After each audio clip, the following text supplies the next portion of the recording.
Paps, Buknoy, yan, sana kung babantayan mo kami, di ba? Sana huwag ka mananakot, ha?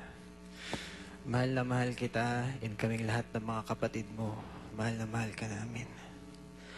Lagi kitang ipagdadasal at saka maraming salamat sa lahat ng mga alaala na binigay mo, saka salamat sa friendship na binigay mo sa amin lahat. Ayun, Bare, alam mo kung gaano kita kamahal. Yan.